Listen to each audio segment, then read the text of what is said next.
হবে। সবার এ প্লাস পাওয়ার কোনো দরকার নাই।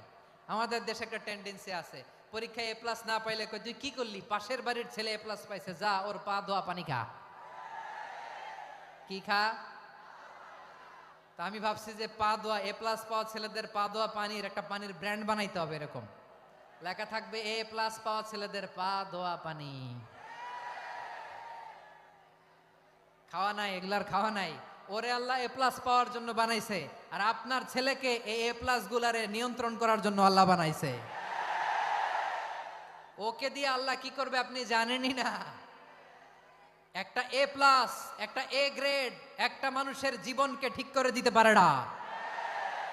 আপনার ছেলেকে আল্লাহ অন্যদিকে যোগ্যতা দিয়েছে। ওদের মনোবল ভাঙবেন না, খবরদার খবরদার। ছেলে মেয়েদের মনোবল ভাঙবেন না। যাকে দিয়ে যেটা হবে তাকে দিয়ে সেটা করতে হবে, তার প্রতিভাকে সেভাবে কাজে লাগাতে হবে। তাহলে বাংলাদেশ, আমাদের এই জনসংখ্যা জনসম্পদে রূপান্তরিত হবে। আমাদের সরকারের তত্ত্বাবধানে আমাদের 18 কোটি জনগণ দক্ষ জনশক্তিতে রূপান্তরিত হোক, আমরা চাই কি চাই না?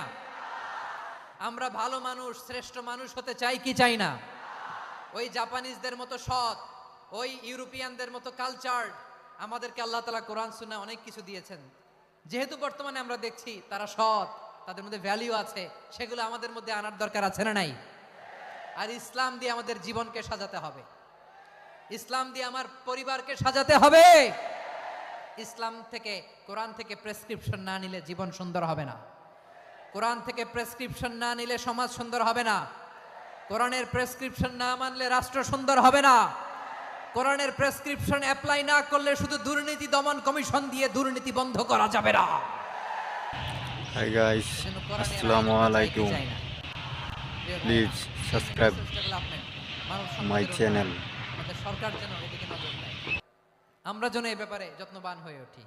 যাকে আল্লাহ যে যোগ্যতা দিয়েছে, এই যোগ্যতা দিয়ে আমরা যেন ইসলামের জন্য, দেশের জন্য কাজ করি। আমরা যেন আমাদের স্কিল ডেভেলপ করি, আমাদের পটেনশিয়ালকে ডেভেলপ করি। মোরালিটি, ভ্যালিউজ নিয়ে শায়েখ আহমদুল্লাহ আলোচনা করেছেন, এগুলো দিয়ে যেন আমরা আমাদেরকে সাজাই। আল্লাহ তাআলা আমাদের দেশকে তুমি নিরাপদ করো, আমরা পড়ি আমিন। আল্লাহ আমার 18 কোটি জনগণকে তুমি জনশক্তিতে রূপান্তরিত করো, আমিন। আল্লাহ আমরা হাতে হাত রেখে, কাঁধে কাঁধ মিলিয়ে ভাই ভাইয়ে যেন এই দেশকে গড়তে পারি, আল্লাহ তুমি তৌফিক দান করো, আমরা পড়ি আমিন।